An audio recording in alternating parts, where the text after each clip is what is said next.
السلام علیکم دوستو، اے وائی ٹاکیز میں آپ سبھی کو خوش آمدید۔ ناظرین گرامی، دنیا پراسرار مخلوقات سے بھری پڑی ہے جن کو انسانی آنکھ سے دیکھنا تقریباً ناممکن ہے، مگر ان کا وجود ہے، اس بات پر تمام مذاہب کا یقین ہے۔ مثلاً جنات، فرشتے، چڑیلیں اور پریاں ایسی ہی مخلوقات میں شامل ہیں۔ ان غیر مرئی مخلوقات میں سے ایک مخلوق بونا ہے۔ یہ ظاہری خود و خال کے لحاظ سے انسانی جسامت سے مشابہت رکھنے والی پستہ قامت چھوٹے سائز کی مخلوق ہے۔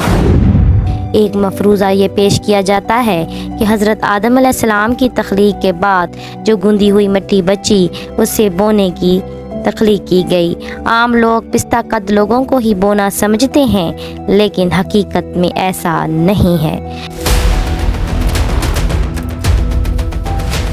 یہ زمین کی انتہائی گہرائیوں میں، کنوؤں میں، غاروں میں، دریاؤں اور نہروں کے غیر آباد کناروں پر اپنی بستیاں بساتے ہیں۔ انسانی معاشرتی نظام کی طرح ان کے ہاں بھی بازار، درسگاہیں، عبادت گاہیں، گلیاں اور عمارتیں موجود ہوتی ہیں۔ ان کو زیر زمین رکھنے میں شاید اللہ کی حکمت یہ ہے کہ انسانوں کی دسترس سے دور رہیں۔ اگر یہ انسانوں کی طرح زمین کی اوپری سطح پر موجود ہوتے تو انسانوں کے پاؤں تلے، ان کی سواریوں تلے کچلے جاتے، یا پھر ان کے نصیب میں پرندوں کی طرح قید ہونا لکھا جاتا۔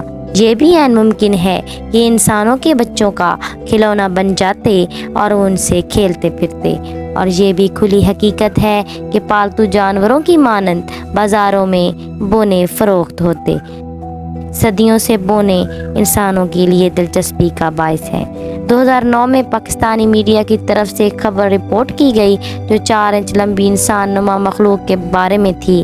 کسی علاقے میں گھر کی کھدائی کے دوران ایک 4 انچ لمبی بونے نما مخلوق کو مزدوروں نے ادھر ادھر بھاگتے دیکھا، لیکن بدقسمتی کی بات یہ ہے وہاں موجود بچوں نے اس کو پتھر مار مار کر مار دیا، لیکن بعض کے خیال میں گرم اینٹوں کی وجہ سے اس کی موت واقع ہو گئی۔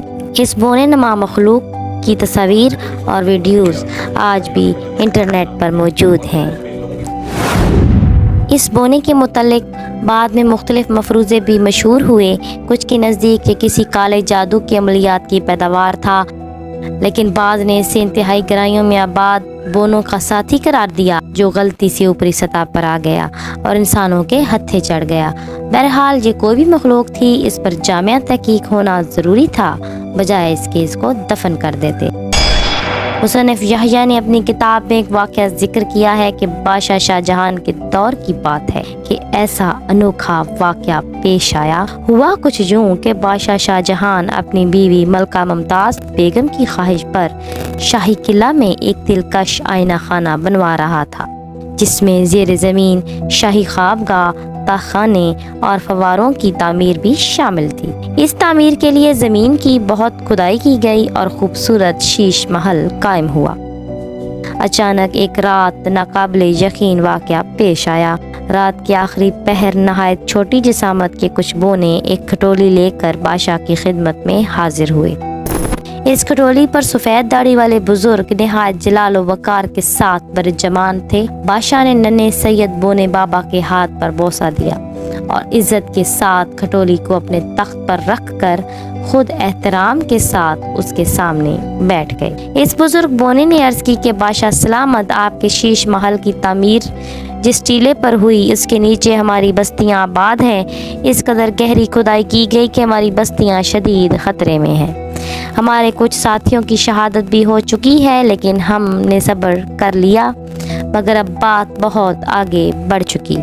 ہمارے جد امجد سید سبحانی کے مزار کا ایک حصہ منہدم ہو گیا اور ہماری قدیم راہ گزر بھی برباد ہوئی ہے۔ ہمارا مزید نقصان ہم برداشت نہیں کریں گے۔